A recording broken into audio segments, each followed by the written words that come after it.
Hello everyone, welcome to Suraj Online Classes. I am Manisha and today I am going to teach you tense. So आज की class में आपको tense करवाए जाएंगे. Tense English में हमारे सबसे जो मेन एक चीज़ बोल लो, क्योंकि जब भी हम किसी भी हमें इंग्लिश स्पीकिंग की बात करते हैं या अंडरस्टैंडिंग की बात करते हैं तो मेन तो हमें टेंस आने चाहिए कि टेंस से ही हमें पता चलता है कि कब की ये बात हो रही है और क्या बात हो रही है. अगर हम बेसिकली यही माना जाता है कि अगर हमें टेंस आ जाते हैं इंग्लिश में तो हमारी इंग्लिश स्पीकिंग अच्छी हो जाती है. प्रॉपर 100% इसका नहीं रहता कि 100% आपको टेंस कर लिए तो 100% आपको इंग्लिश स्पीकिंग आ जाएगी, बट बहुत मेन जो रोल है वो टेंस का हमारे इंग्लिश ग्रामर में होता है और इंग्लिश स्पीकिंग में होता है. तो आज की क्लास में हम लोग टेंस डिस्कस करेंगे. टोटल कितने टेंस हैं, इनके क्या क्या यूजेस हैं.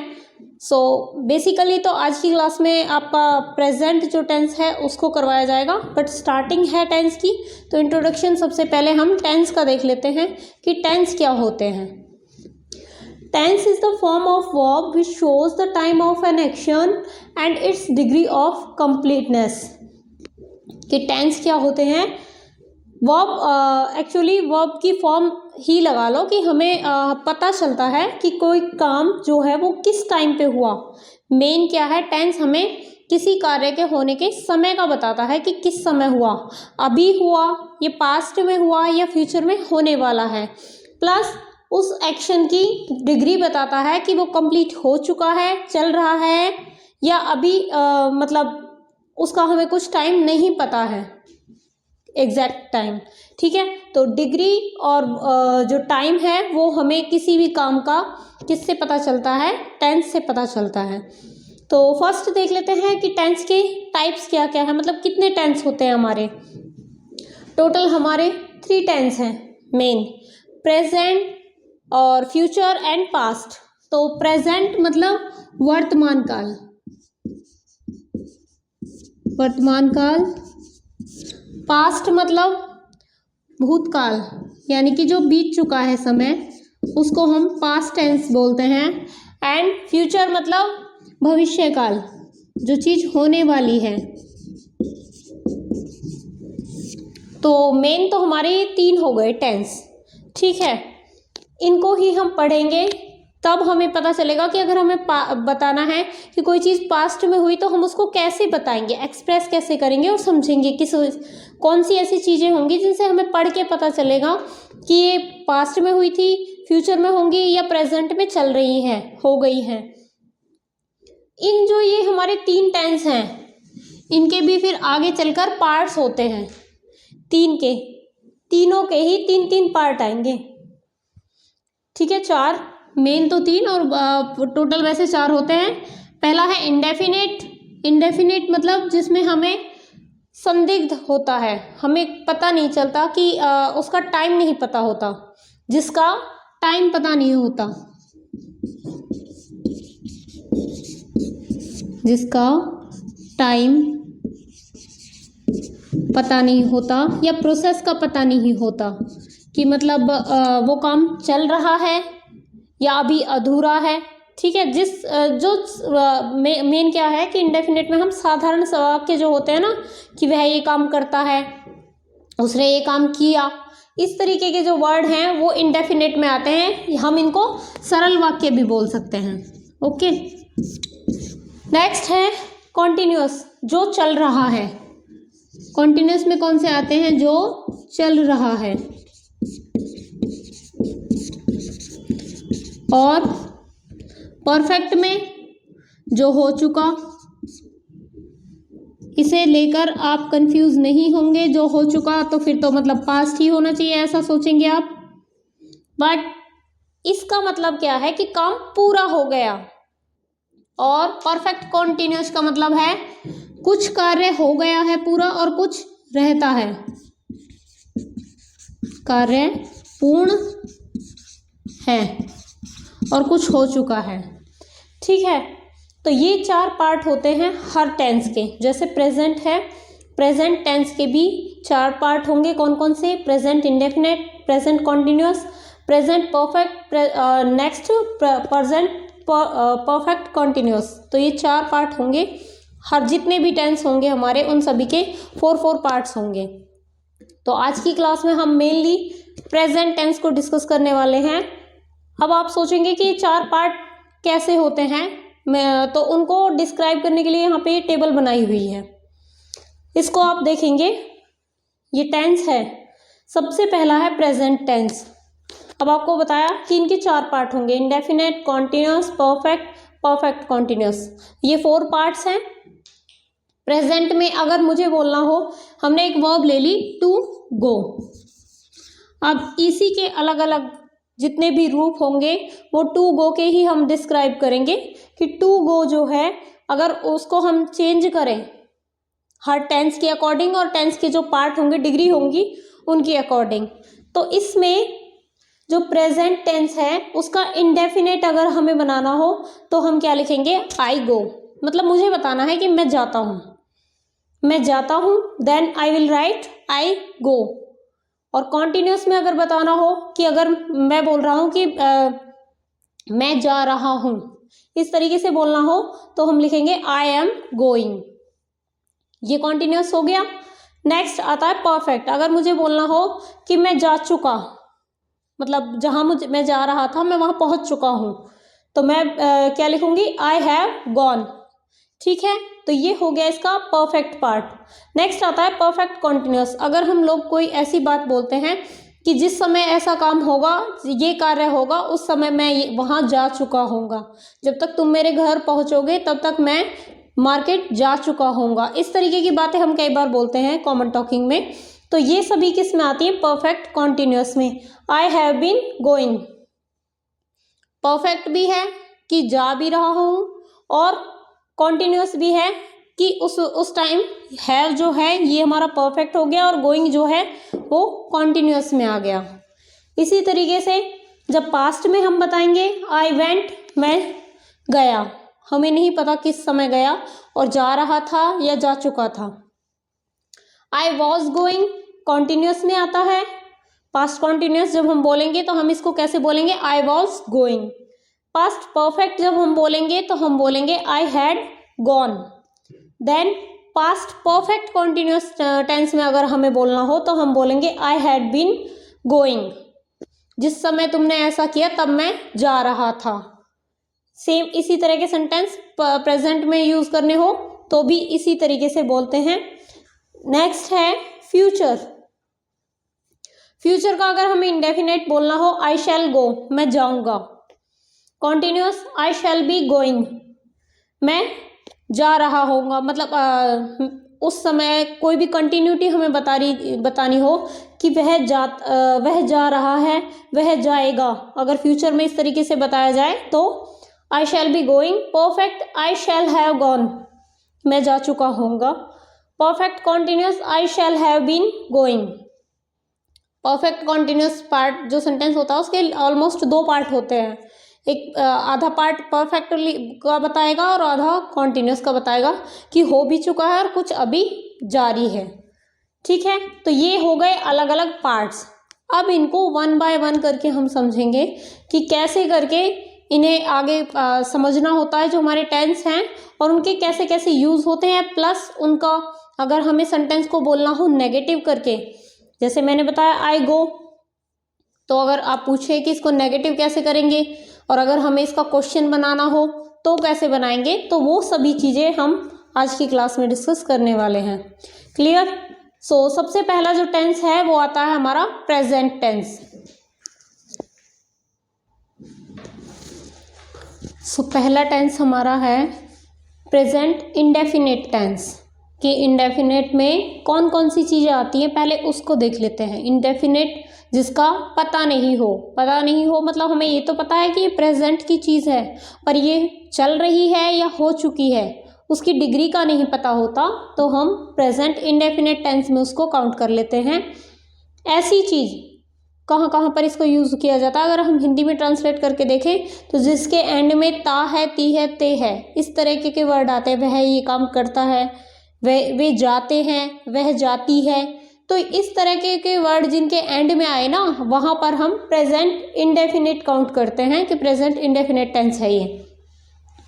प्लस हैबिचुअल एक्शन या डेली रूटीन को बताने के लिए। ऑब्वियसली हम उनको भी अगर हिंदी में पढ़ेंगे ना तो वही चीज़ आएगी कि कोई ऐसी चीज़ जो आदत है कि वह हमेशा ऐसा करता है, या डेली रूटीन की कि वह हर दिन स्कूल जाता है।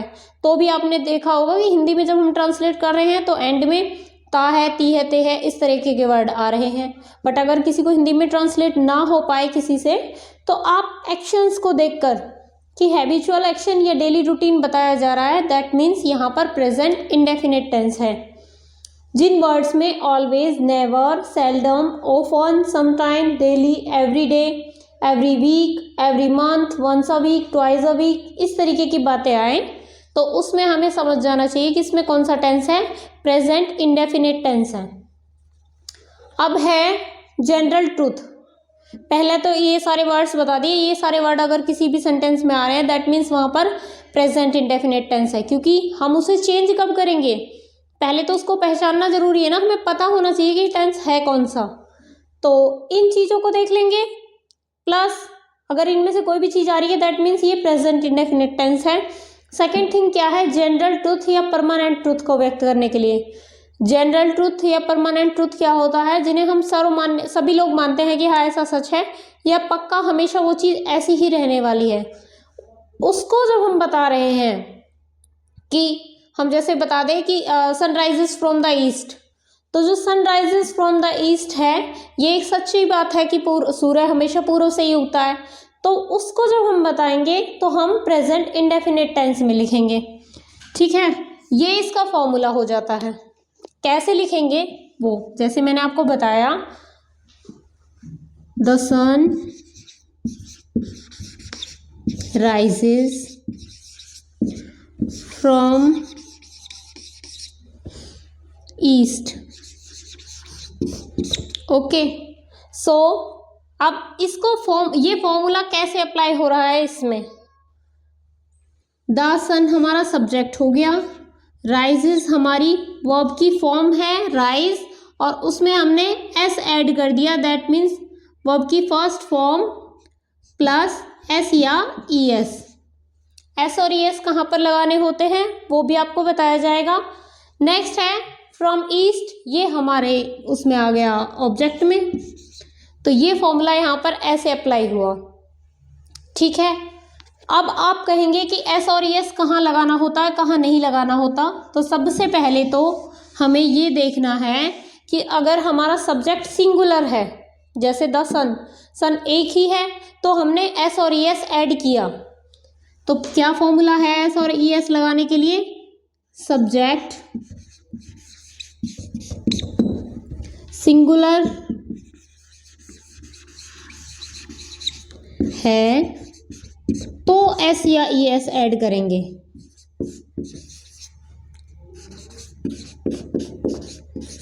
अगर नहीं है, हमारा सब्जेक्ट प्लूरल है, फिर हम जो वर्ब की फर्स्ट फॉर्म है ओनली उसका यूज करेंगे, तब हम एस और ई एस को ऐड नहीं करेंगे। ठीक है, फर्स्ट फॉर्मूला तो यही हो गया। अब आपको समझ में आया, कोई और देख लेते हैं, जैसे राम गोज टू स्कूल। अब ये तो हो गया हमारा सिंगुलर सब्जेक्ट, हम लिखे प्लूरल में,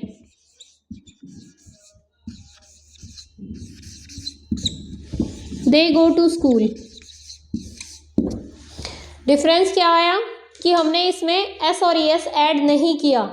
राम जब सिंगुलर सब्जेक्ट हमने यूज किया, ये राम हमारा सब्जेक्ट, ये वर्ब की फर्स्ट फॉर्म और ये ऑब्जेक्ट, सब्जेक्ट वर्ब की फर्स्ट फॉर्म प्लस एस या ई एस, सभी में ऐड नहीं करना होता, सिर्फ सिंगुलर सब्जेक्ट हो तब ऐड करना होता है, और ये हमारा ऑब्जेक्ट। ठीक है, इसी तरीके से दे हमारा सब्जेक्ट है, गो हमारी वर्ब की फर्स्ट फॉर्म है, और ये हमारा ऑब्जेक्ट हो गया। क्लियर? तो इस तरीके से हमने इतना देख लिया कि कहाँ पर हमें एस और ई एस लगाना है, कहाँ पर नहीं लगाना है। ठीक है, उसके बाद देखते हैं कि हमारा एक तो हमारा सब्जेक्ट अगर सिंगुलर है तो हम एस और एस ऐड करेंगे। दूसरा, अगर हम इसका नेगेटिव बनाएं, अगर हम किसी भी सेंटेंस का नेगेटिव बनाएं तो कैसे बनाएंगे? हमने सेंटेंस लिखा था Ram goes to school. Ram, ये हो गया हमारा simple sentence, okay, goes to school. अगर आपसे कहा जाए कि सिंपल सेंटेंस का आप नेगेटिव बनाइए तो कैसे बनाएंगे? राम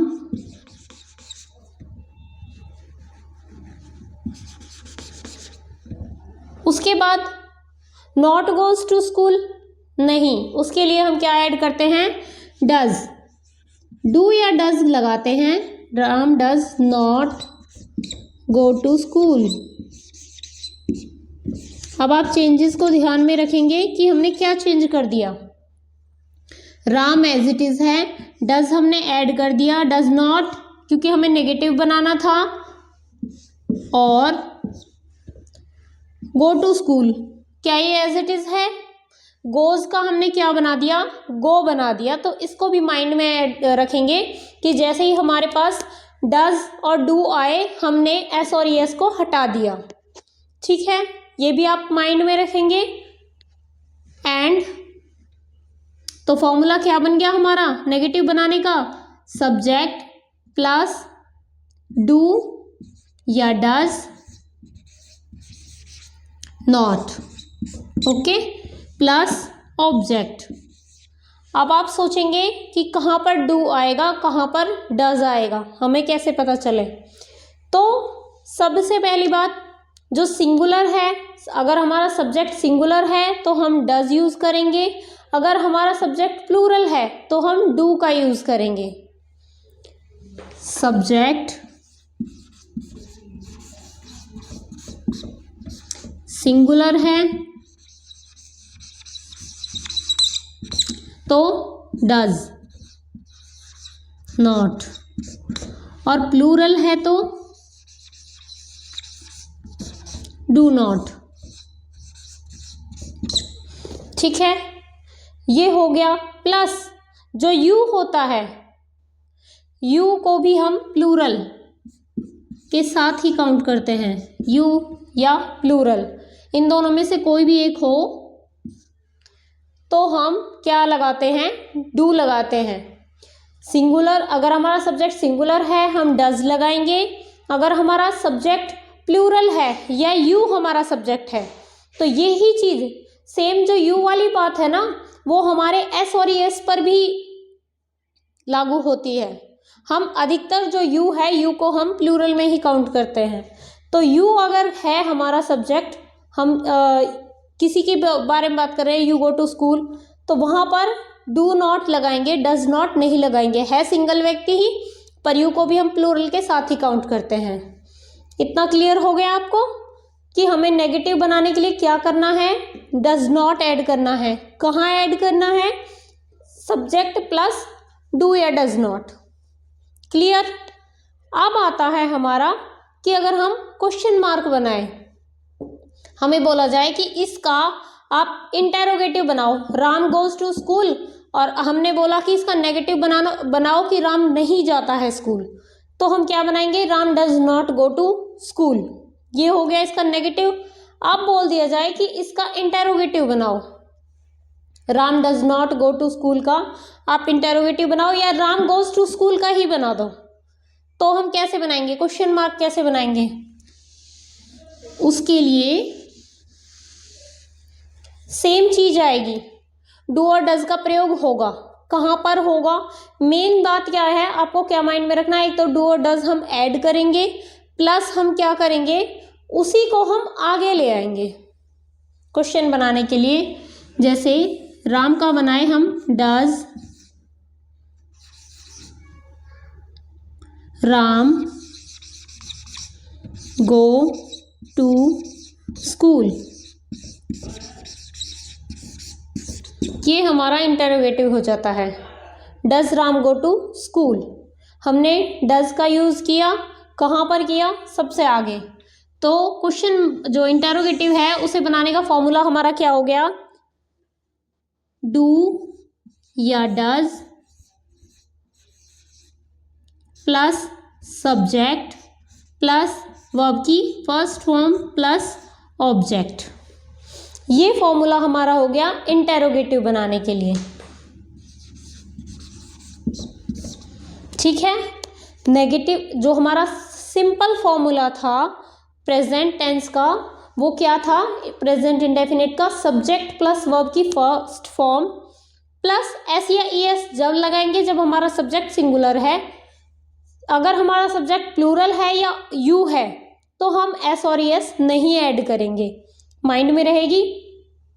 और ऑब्जेक्ट, ये तो हमारा हो गया सिंपल सेंटेंस लिखने का फॉर्मूला। उसके बाद नेगेटिव हम उसका कैसे बनाएंगे, नेगेटिव बनाने के लिए हम डू या डज नॉट ऐड करेंगे।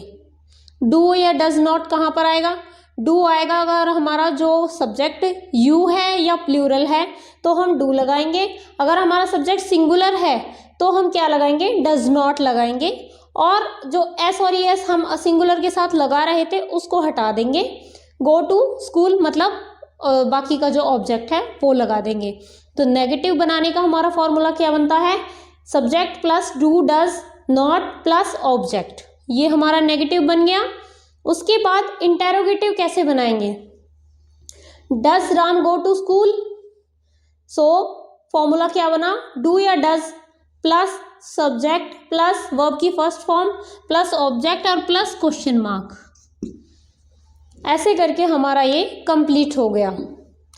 सो इसी तरीके से कितने भी सेंटेंस हो उनमें हमें इसी को अप्लाई करना है। ठीक है, कुछ वर्ड्स ऐसे होते हैं जिनमें ऑब्जेक्ट नहीं होता तो सब्जेक्ट और वर्ब ही होता है, तो हमें सब्जेक्ट और वर्ब को देखकर ही वहाँ पे उसे चेंज करना होता है।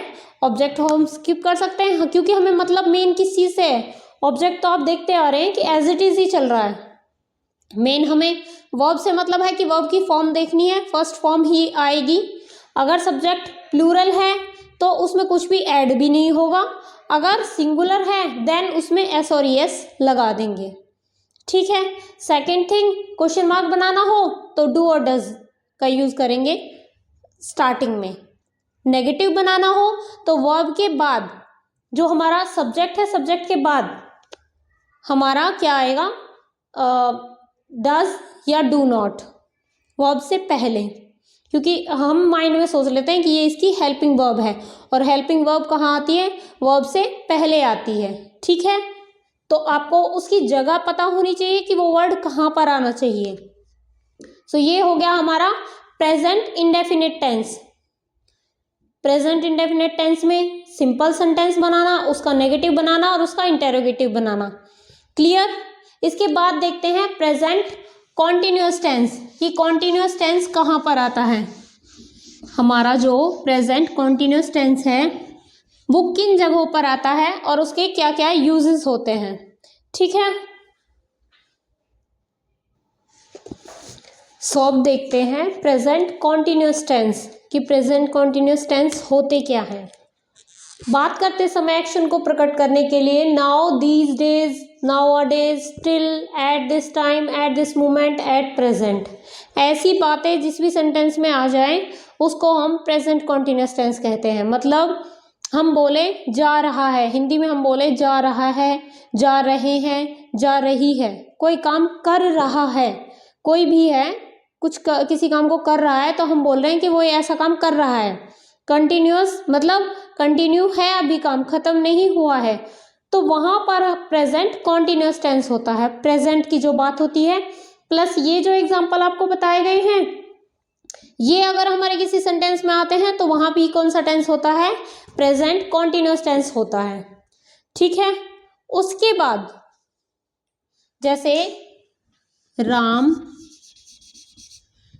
गो टू स्कूल बता रहे थे, अभी तक राम स्कूल जाता है, वो प्रेजेंट इंडेफिनिट टेंस था। हमें कॉन्टिन्यूअस में लिखना हो तो Ram is going to school, तो ये हो गया हमारा कॉन्टिन्यूअस टेंस। ठीक है, इज गोइंग टू स्कूल कि वो स्कूल जा रहा है, तो एंड में रहा है आया हिंदी ट्रांसलेट करने में, इंग्लिश में ऐसी चीज़ अगर हमें एक्शन से पता चल रहा है कि वो काम हो रहा है, अभी काम चल रहा है, तो उसके लिए हम क्या कौन सा टेंस बोलते हैं? प्रेजेंट कॉन्टिन्यूस टेंस बोलते हैं। अब इसमें जो राम है वो हमारा सब्जेक्ट है, इज हमारा हेल्पिंग वर्ब है, और गोइंग क्या हो गई? वर्ब की फर्स्ट फॉर्म प्लस आईएनजी, और ये हमारा ऑब्जेक्ट। तो फॉर्मूला क्या बन गया हमारा? प्रेजेंट कॉन्टिन्यूस टेंस का फॉर्मूला हमारा बन गया subject plus helping verb plus verb की फर्स्ट फॉर्म प्लस आईएनजी और प्लस ऑब्जेक्ट।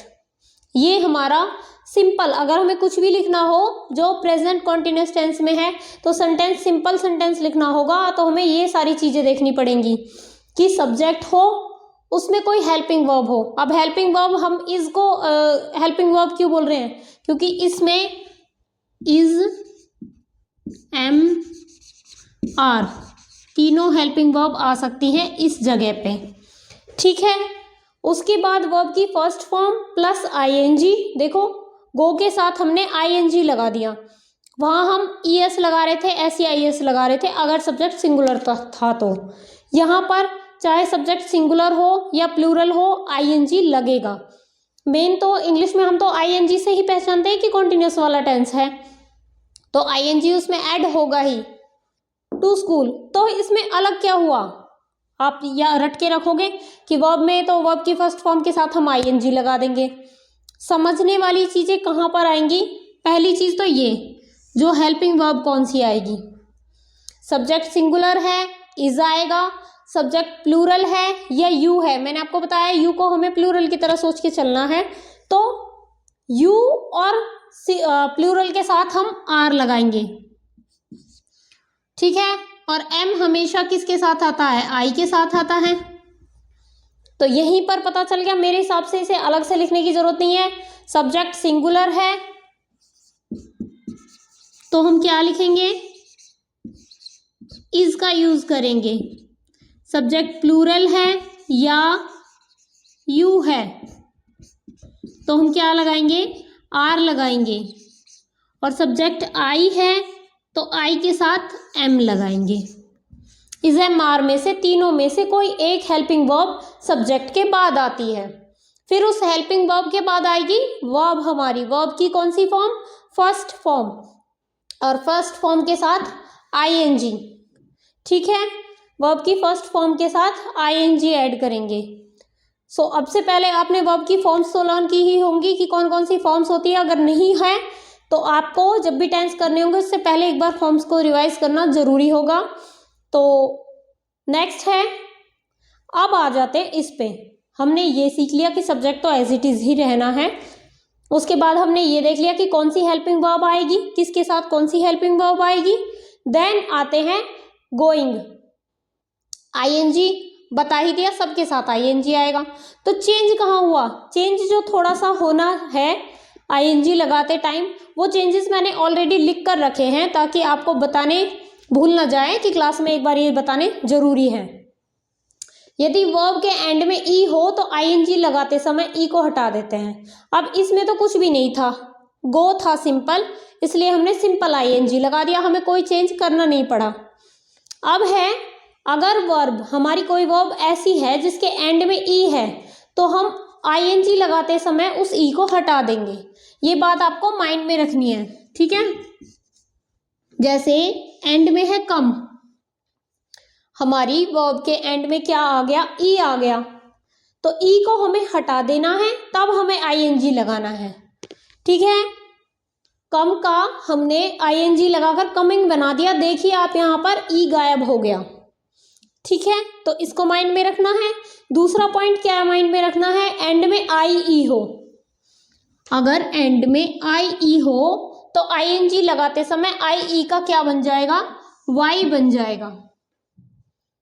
कोई ऐसी वर्ब है जिसके एंड में आई ई है, जैसे डाई है, डाई के एंड में आई ई आया, तो हमने इसमें अगर आईएनजी ऐड करना है तो क्या करेंगे? इस आई ई को क्या बना देंगे? वाई में चेंज करके हमने इसका डाइंग बना दिया, ठीक है। कि डाई का क्या बन गया? डाइंग जब आईएनजी लगाया तो आ गया। यूज़ बहुत बार करते होंगे पर जब हम करते रहते हैं तो हमें ध्यान नहीं रहता कि ये चीज़ ऐसे चेंज हो रही है। तो इसलिए इसको याद दिलाने के लिए मैंने इनको स्पेशली एक बार लिख के रखा है कि एक बार क्लास में ये माइंड में ज़रूर रखना है कि चेंजेस छोटे छोटे होते हैं, बहुत बार हम लोग उन पर ध्यान भी नहीं देते बट वो ध्यान देने लायक होते हैं। स्पेलिंग एरर्स हो जाते हैं, स्पेलिंग्स के लिए भी आपको आगे के लिए याद रहेगा कि इसकी क्या स्पेलिंग बनती है, किसको हटाकर क्या बनता है।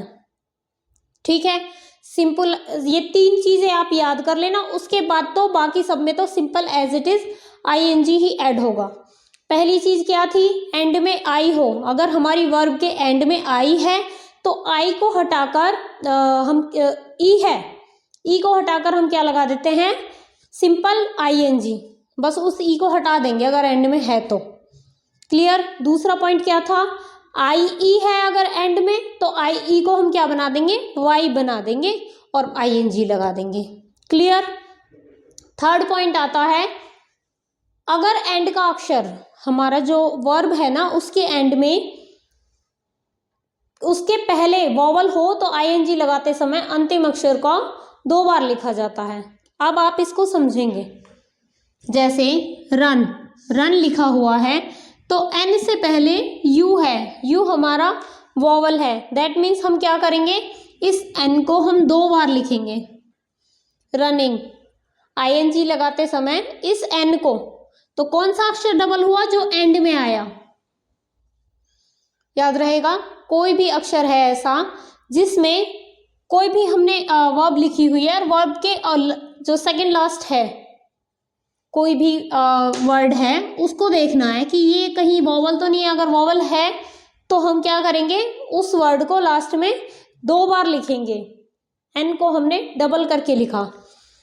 एक और चीज़ कि ये फॉर्मूला किस पर अप्लाई नहीं होता, WRY। अगर इस एन की जगह W होता, R होता और Y होता तो ये फॉर्मूला अप्लाई नहीं होता, तब हम उनको डबल करके नहीं लिखते।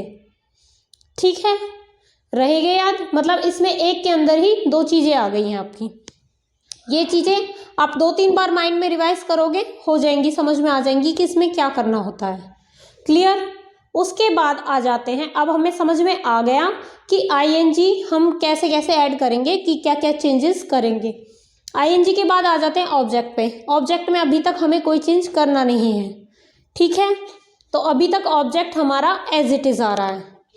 अब इसके बाद अगली चीज़ क्या आती है, नेगेटिव एंड इंटेरोगेटिव बनाने की, कि नेगेटिव और इंटेरोगेटिव कैसे बनाते हैं।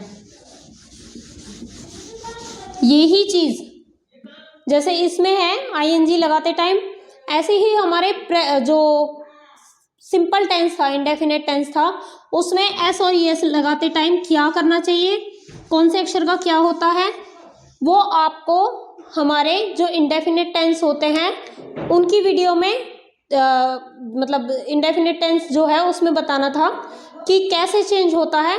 तो जो नंबर्स होते हैं, चेंज द नंबर, जैसे नंबर चेंज करते हैं ना तो उसमें सिंगुलर का प्लूरल बनाते हैं, वो अगर आपने पढ़ रखे हैं तो वहीं पर सेम फॉर्मूला अप्लाई होता है कि सिंगुलर से प्लूरल बना लेंगे।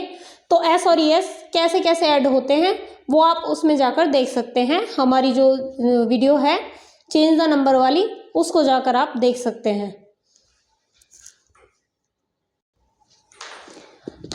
उसके बाद आता है कि इनका हमें नेगेटिव कैसे बनाना है। जो हमारा कॉन्टिन्यूस टेंस है इसका नेगेटिव कैसे बनाते हैं।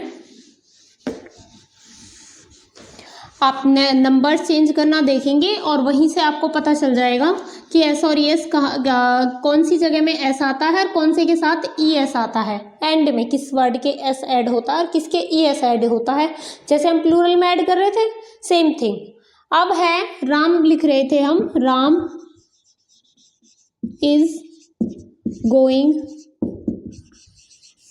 टू स्कूल, ये था हमारा सेंटेंस, हमने फॉर्मूला देख लिया था। अब है अगर हमें इसका नेगेटिव बनाना हो तो हम क्या करेंगे, बहुत सिंपल है। उसमें तो हमें डज नॉट ऐड करना था, इसमें हमें कुछ भी ऐड नहीं करना है। क्या करना है, सिर्फ not. Ram is not going to school.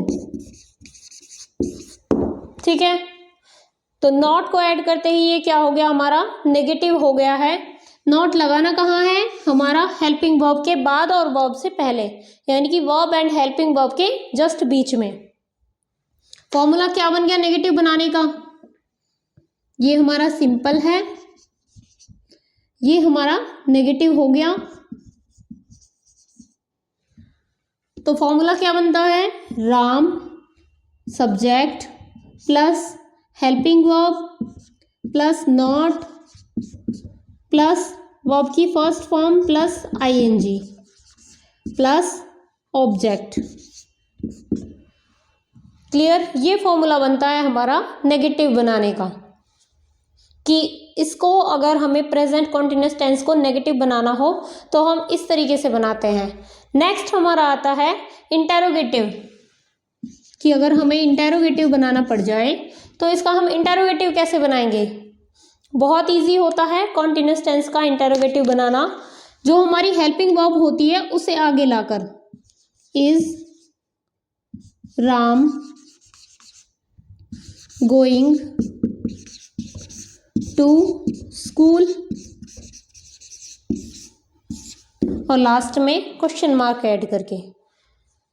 कुछ भी चेंज बहुत बड़ा नहीं करना पड़ा हमें डू डज अलग से ऐड नहीं करना पड़ा, जो है ये Ram is going to school, is Ram going to school, बस इसको हमने राम के आगे प्लेस कर दिया, जो हमारी हेल्पिंग वर्ब थी उसको हमने स्टार्टिंग में ले दिया, देन उसके बाद सेंटेंस जो है वो एज इट इज है, राम गोइंग टू स्कूल वही सेंटेंस है, बस जो इज था वो यहाँ से आगे आ गया और लास्ट में हमारा क्वेश्चन मार्क आ गया।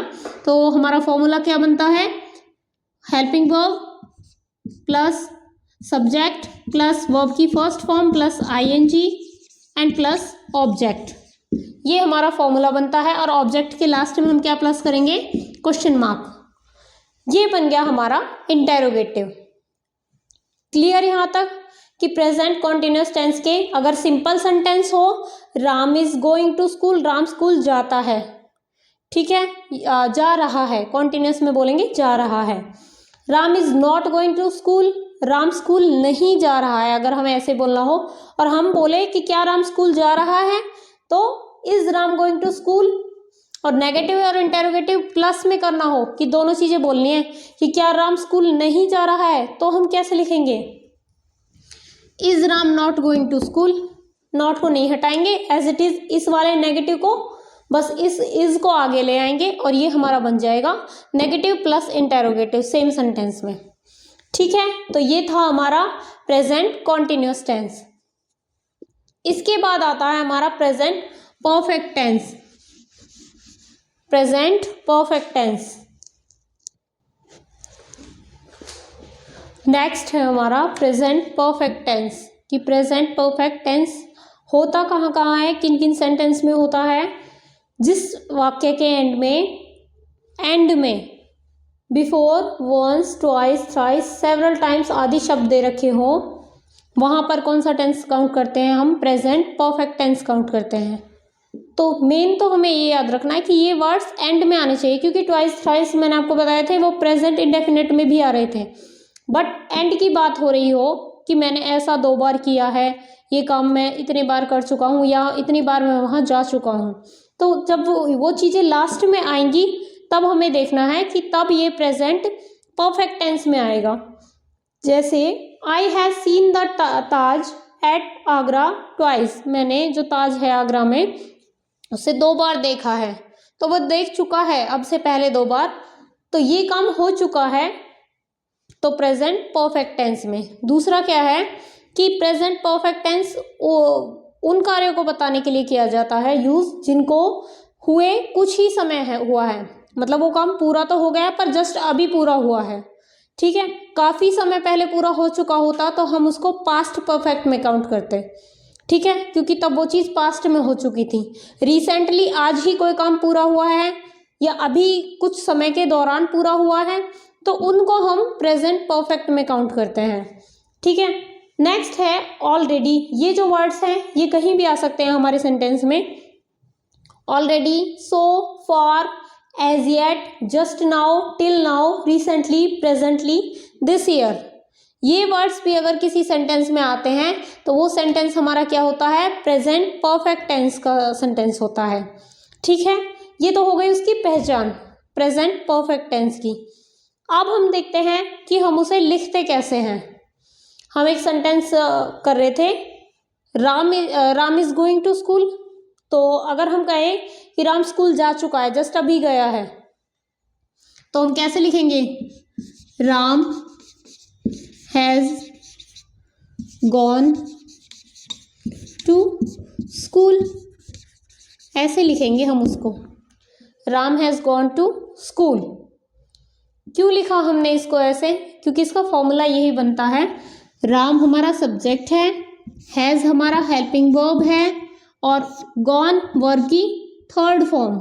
अभी तक हम वर्ब की फर्स्ट फॉर्म यूज कर रहे थे, तो परफेक्ट टेंस में हमेशा वर्ब की थर्ड फॉर्म यूज होती है। उसी से भी हम पहचान लेते हैं कि ये हमारा परफेक्ट टेंस है और ये ऑब्जेक्ट। अभी तक भी आप देख रहे हैं ऑब्जेक्ट पे कोई असर नहीं आता है, ना ही सब्जेक्ट पे आता है। बीच की जो हमारी वर्ब और हेल्पिंग वर्ब होती है वो चेंज होती रहती हैं, उन्हीं में कुछ एडिशन भी आ जाते हैं, उनमें थोड़ा बहुत चेंज आ जाता है। तो यहाँ पर हेल्पिंग वर्ब कौन कौन सी यूज हो सकती हैं, एक तो हैज या हैव। ठीक है, ये दो हेल्पिंग वर्ब हम यूज कर सकते हैं परफेक्ट टेंस में। हैज कहाँ पर यूज होता है, सिंगुलर के साथ। अगर हमारा सब्जेक्ट सिंगुलर है, ही है, शी है, इट, आई है, और क्या होते हैं, कोई भी एनी सिंगुलर पर्सन, वो किस में काउंट होगा, हमारे जो सिंगुलर होगा उसके साथ हमारा क्या लगेगा, हैज लगेगा, और हैव लगेगा, हैव लगता है यू, और प्लूरल के साथ दे हो, वी हो, जितना भी हमारे सब्जेक्ट जो हैं जो प्लूरल होंगे उनके साथ हम क्या लगाते हैं, हैव का यूज करते हैं। क्लियर यहाँ तक कि हैज कहाँ पर आएगा और हैव कहाँ पर आता है। ठीक है, देन वर्ब की थर्ड फॉर्म सबके साथ आएगी, उसमें कोई चेंज नहीं है। तो ये हमारा सिंपल फॉर्मूला है। अब आता है कि हम नेगेटिव कैसे बनाते हैं।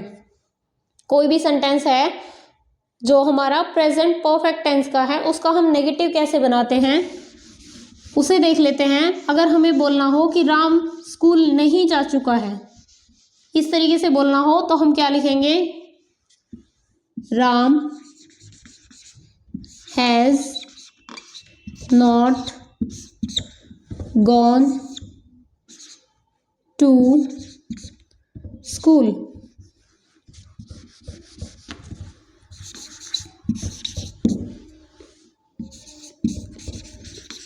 ठीक है, तो हम इसका नेगेटिव बनाने के लिए क्या बताएंगे कि राम स्कूल नहीं जा चुका है, नॉट लगाएंगे। नॉट लगाकर हम क्या बनाते हैं, इसका नेगेटिव बनाते हैं, जैसे हम कॉन्टिन्यूस में बना रहे थे। कॉन्टिन्यूस में भी हमने क्या किया था, हेल्पिंग वर्ब जो थी उसके और वर्ब के बीच में नॉट को ऐड कर दिया था। सेम चीज यहाँ पर हो रही है। यहाँ पर चेंज क्या हुआ कि एक तो हेल्पिंग वर्ब हमारी दूसरी आ गई, अब हम हैज और हैव का यूज करेंगे। वहां पर हम इज एम आर का यूज कर रहे थे, यहाँ पर हम हैज और हैव का यूज कर रहे हैं। सेकेंड थिंग कि वर्ब की थर्ड फॉर्म आ गई है। ठीक है, तो इसका फॉर्मूला क्या बनता है नेगेटिव बनाने का, ये हमारा सिंपल है, ये नेगेटिव है। ठीक है, तो इसका फॉर्मूला क्या बनता है, subject plus helping verb plus not plus verb की third form and plus object. ये फॉर्मूला बनता है हमारा नेगेटिव बनाने का प्रेजेंट परफेक्ट टेंस में। ठीक है, उसके बाद आता है कि इंटेरोगेटिव कैसे बनाते हैं इसका।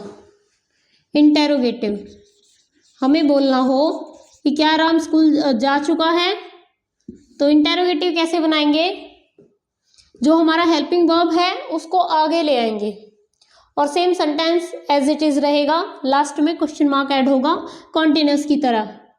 Has Ram gone to school,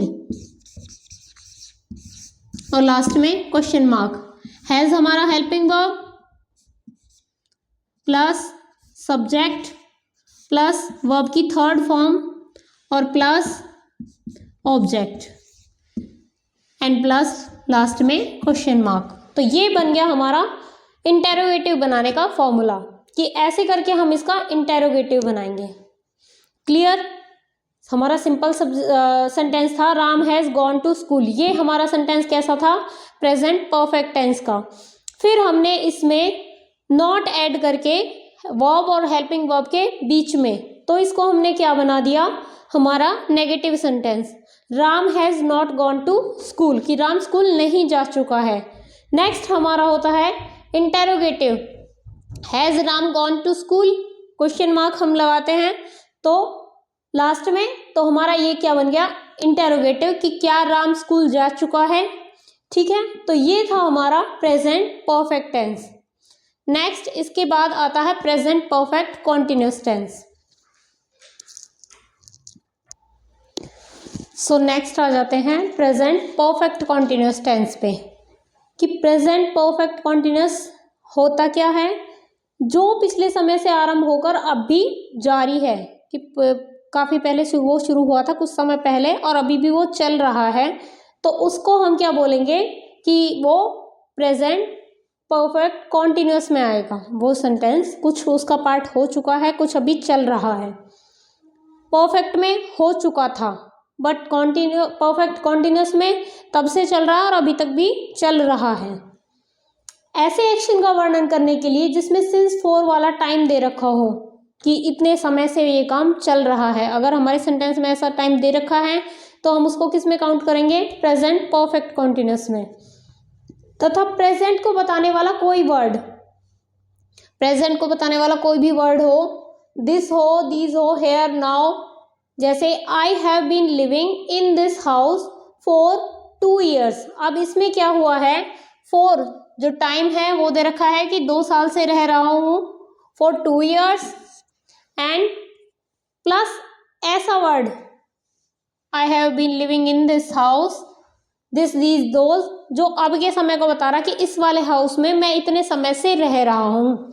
ऐसे जो सेंटेंस होते हैं उनमें कौन सा टेंस होता है? हमारा प्रेजेंट परफेक्ट कॉन्टिन्यूअस टेंस होता है। सेकंड क्या है इसकी पहचान? ऐसे एक्शन का वर्णन करने के लिए जिनका आरंभ सिंस व्हेन अथवा फॉर हाउ लॉन्ग, हम पूछे उनसे कि आप कितने समय से यहाँ रह रहे हो, या जब से, हम कुछ ऐसी बात कहें कि जब से मैं ये कर रहा हूँ, इस तरीके से बोले, तो वो भी हमारे किस में आ जाते हैं? प्रेजेंट परफेक्ट कॉन्टिन्यूअस में। जैसे since when have you been waiting for me, तुम मेरा कब से इंतजार कर रहे हो, तो कब से क्वेश्चन पूछा गया कि तुम ये काम कब से कर रहे हो, तो आंसर में सेम वो ही चीज आएगी कि मैं तब से, इतने समय से मैं तुम्हारा इंतजार कर रहा हूँ, फॉर 2 hours। तो वो यहाँ पर भी लास्ट में यही चीज आ जाएगी जैसे यहाँ पर आई है फॉर 2 years। तो ये जब आंसर देगा तो फॉर 2 hours कह के बोल सकता है। तो ये होते हैं हमारे प्रेजेंट परफेक्ट कॉन्टिन्यूअस टेंस। ठीक है, बनते कैसे हैं? I have been living in this house for 2 years, इस तरीके से इसका स्ट्रक्चर होता है। तो इसी सेंटेंस को हम ले लेते हैं, I have been living in this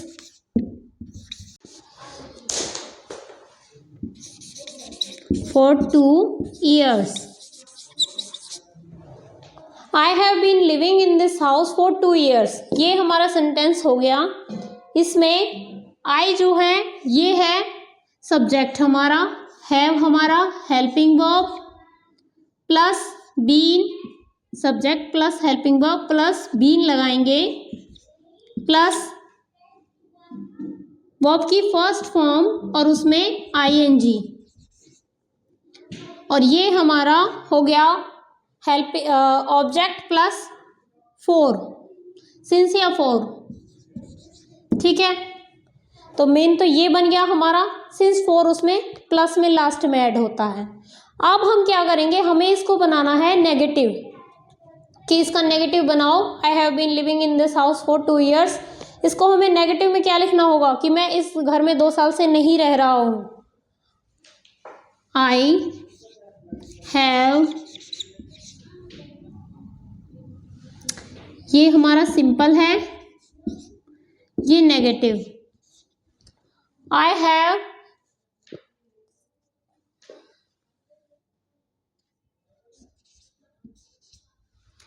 been living in this house for 2 years। So हम इसको नेगेटिव अगर बनाए, I have not been living in this house for 2 years। I have not been living in this house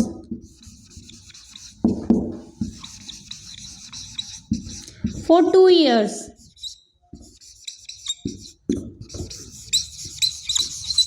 ठीक है, ये हो गया इसका नेगेटिव। अब आप कहें कि हमें इसका इंटेरोगेटिव बनाना है, तो हम क्या करेंगे?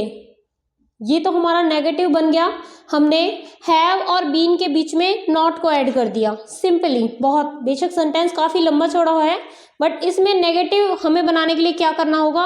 हैव और बीन के बीच में नॉट को ऐड कर देना है। देन अगर हमें इसका इंटेरोगेटिव बनाना हो तो हम हेल्पिंग वर्ब को आगे ले जा रहे थे। कॉन्टिन्यूअस में भी ऐसा ही किया था और परफेक्ट में भी ऐसा ही किया था। तो perfect continuous, present perfect continuous में हम क्या करेंगे? हैव से स्टार्टिंग करेंगे। Have I not been living in this house for 2 years। ठीक है, have I not been living in this house for 2 years। अगर हम इस तरीके से करके पूछे, ये हमारा क्वेश्चन मार्क वाला हो गया। लास्ट में हमारा जो हेल्पिंग वर्ब था वो आगे आ गया।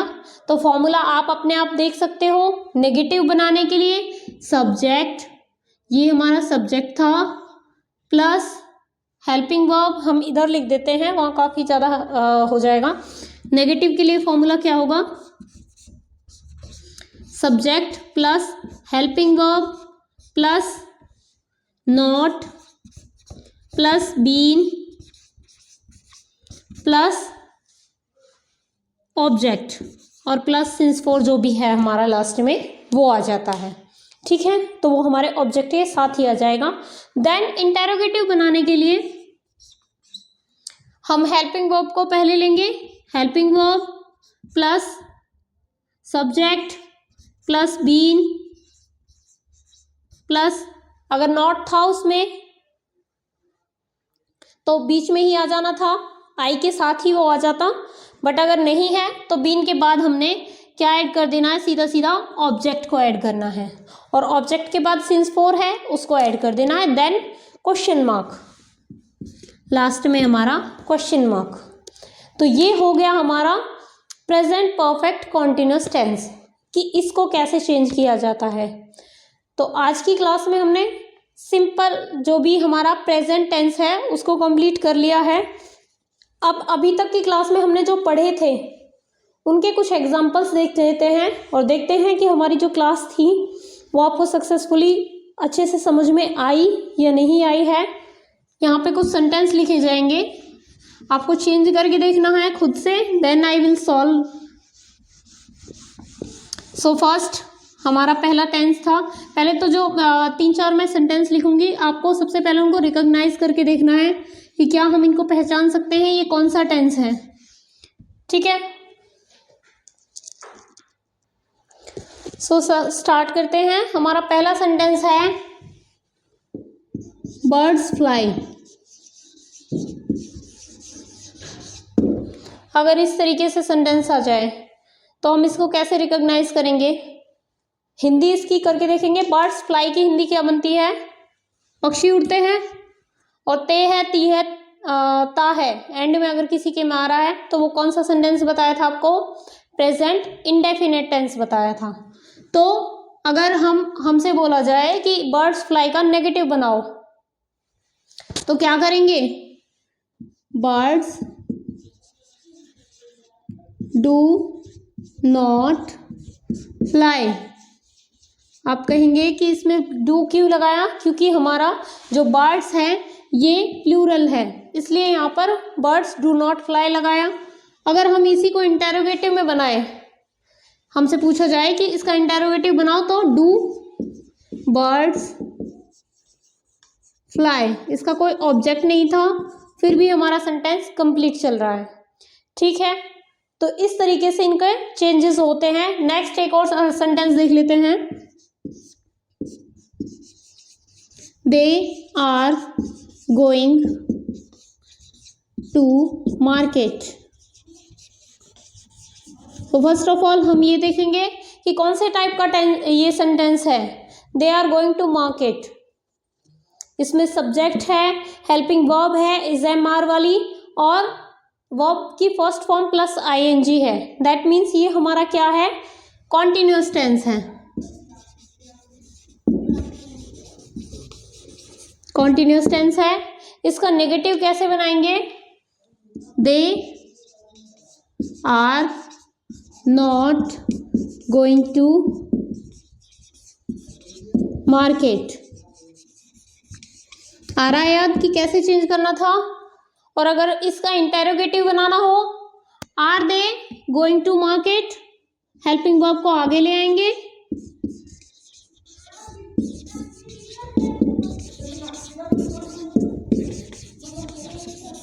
तो ये बन गया हमारा इंटेरोगेटिव। हमने हेल्पिंग वर्ब को आगे लगाया, देन कंप्लीट सेंटेंस जो था उसको as it is write down कर दिया। ठीक है, अब है थर्ड सेंटेंस देख लेते हैं।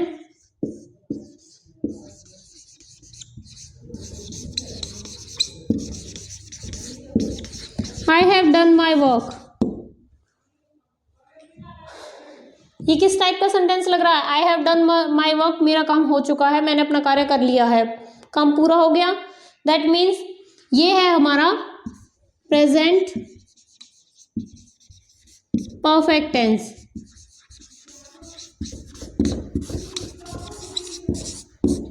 ठीक है, अब इसका अगर हमें नेगेटिव बनाना हो, आई have not done my work, कि मैंने अपना कार्य नहीं किया है, ये बन गया हमारा नेगेटिव।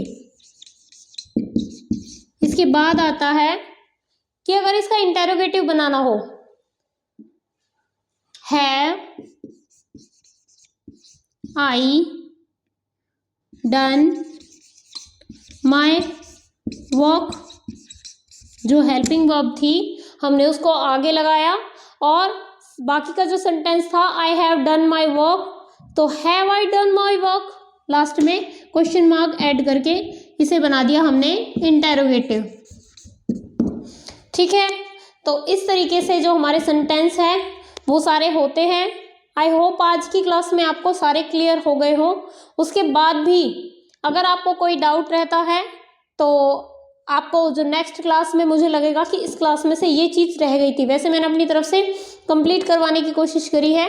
बाकी अब जो टेंस है इसकी सीरीज चलेगी। आज की मैं सिंपल टेंस करवाया है, उसके बाद मैं जो हमारा पास्ट टेंस है और फ्यूचर टेंस है उनको भी एक एक वीडियो में अलग अलग करके करवाने की कोशिश करूँगी जल्दी से जल्दी।